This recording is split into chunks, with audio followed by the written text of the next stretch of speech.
હું નાનો લાગુ, મારા મામા વાસુર મામા અને માય ત્યારે બધા મેં જોયેલા, બધા વડીલો બંદૂકો રાખે અને બાંડીસ બાંધતા પગે પગે બાંડીસ અહીંયા સુધી. શું કામ? ઓલા ઘોડાના પેટે પગ ઘહાય ને તો ઓલા સોવણીની બગડે નહીં, એ હાટું ને પગે થાક ન લાગે. અને ત્યારે બગડાણા એટલે બાપા પાસે જવાનું હોય ત્યારે કંઈ બંદૂક લઈને ન જવાય. એટલે મારા મામા નેરામાં દાટી દે ને ત્યાં લીમડા હેઠે ઘોડા બાંધી દે. પછી બાપા જ્યાં સુધી ન કહે ને, 2 મિનિટ બેન, બાપા જ્યાં સુધી એ નિયમ હતો, બાપાને જે માનતા ને એ બાપા જ એમ કહે કે હવે નીકળો, તમારે મોડું થતું હોય તો, ત્યારે જ ઊભા થતા. પછી મારા મામાને એમ કે એકવાર કીધું, ત્યારનું આ મોટી શ્રદ્ધા કે વાસુરભાઈ હવે બાપા તમારે નીકળો તો નીકળો, ઓલા ઘોડાને તડક્યા લાગ્યા છે અને ઓલી દાટીને આવ્યા ને વેકરામાં એ તપી ગયું છે. ત્યારે કીધું કે હા આપણે નેરામાં વેકરામાં દાટીએ એ વસ્તુ જો આ મઢીમાં ખબર પડી જતી હોય બાવલિયાને.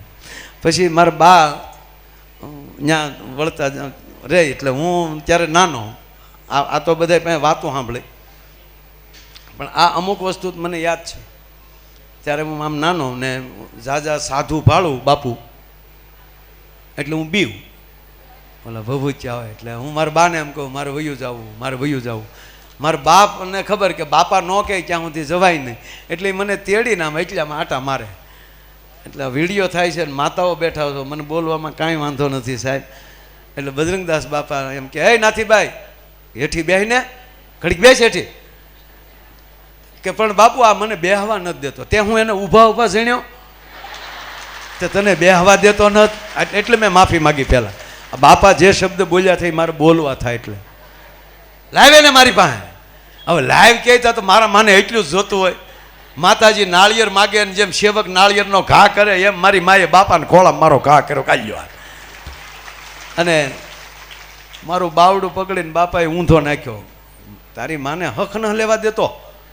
પછી લાકડાનો કબાટ હતો ને એમાં એક ગોળાનું પડીકું તાટ્યું અને એ ગોળા હાકરિયા એ વેરી નાખ્યા કે વીણી લે ને એ ગોળા મેં વીણ્યા. અને પછી બેડ પછી મને કે તારે લગ્ન કરવા? મેં કીધું હું હવે આપણે ના શું કામ પાડવી, જે છું એ કીધું. તા કે મારી હારે કરવા? મેં કીધું હા સાહેબ, આપણે તેદુના એને પરણેલા છે એ સાહેબ. પછી એણે ત્યારે બાપાએ કીધેલું મારા બાને કે આના લગ્ન થાય ને ત્યારે 2 માણસને કહેજાય મને પગે લાગવા આવે. એટલે એ લગ્નને દી મારા માએ વાત કરી મને.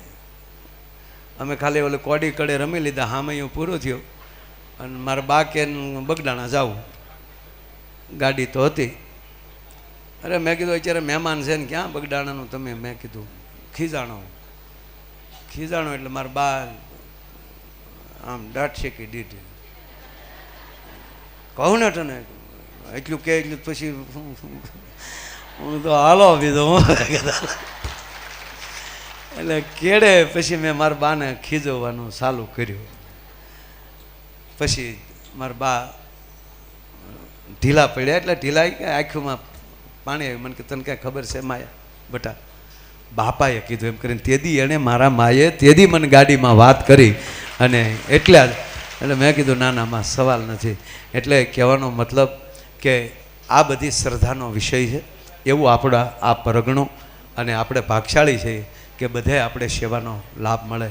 અને ત્રીજું એ કહું કે તમે અનેક આશ્રમમાં આપણે જતા હશો. આપણે હું કેમ કહી શકું કે અહીંયા આપણે સહિત બધું થાય છે. આ વીરપુર હાલે, બગડાણા હાલે, જુનાગઢમાં એટલું હરિહર હાલે, આપણી વગરનું જ હાલે છે ને. ત્યાં શ્રદ્ધા છે. પણ મને એક શ્રદ્ધા એ છે, તમે મારી કરતાં વધારે અનુભવ કર્યો છે. આપણે જ્યાં જ્યાં જઈ એના રસોડાના ઠામડા જુઓ, એના તપેલા જુઓ, હે એની સામે આપણા તપેલા જુઓ.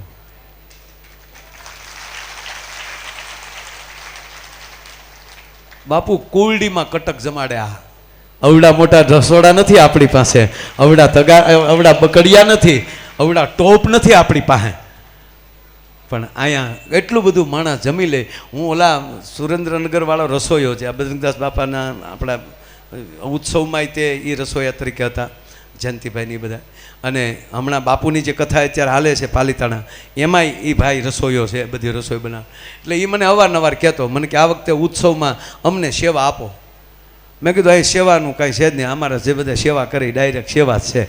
મને કહેતો વાસણ કાંઈ ઘટે તો એને એમ થાય ને કે 1.5 લાખ માણસ જમે છે તો વાસણ એ મોટા જોતા હોય. મેં કીધું એક કામ કરીને અમારું રસોડું જોઈ લે. એ રસોડું જોવા આવ્યો એટલે મને કીધું, મને કે આમાં વધીને 7,000 માણસ જમે આ ટોપમાં. મેં કીધું એ જ ટોપોમાં બધું જમે છે.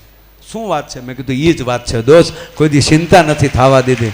એટલે બસ માને એટલી પ્રાર્થના કરી કે માં આ બધાય તારા છોરું છે, બધાયના વરા તું ઉકેલજે, બધાયનું ભર્યું તું ભોગવાવજે, બધાય કે ભર્યું ભોગવે બધાય, અને બધાયની ઉપર ખૂબ કૃપા કરતી રહે એવી માના ચરણોમાં પ્રાર્થના.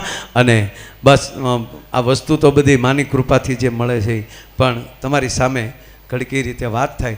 અને અહીંયા મોટું થવાનો મુદ્દો જ નથી. તો એટલા વર્ષથી પાટ ઉત્સવ આવે, એટલા કલાકારો હોય, કોક કેમ તો કે માયોભાઈ રજૂ છો એમ, તો હું અહીંયા ન ઠૂઠથીને ગાવા મળું. ના ના ના, અહીંયા સેવા કરી લેવાની છે બાપા. એટલે આપ બધાને ફરી વાર આપના બધાના ચરણોમાં પ્રણામ કરું છું.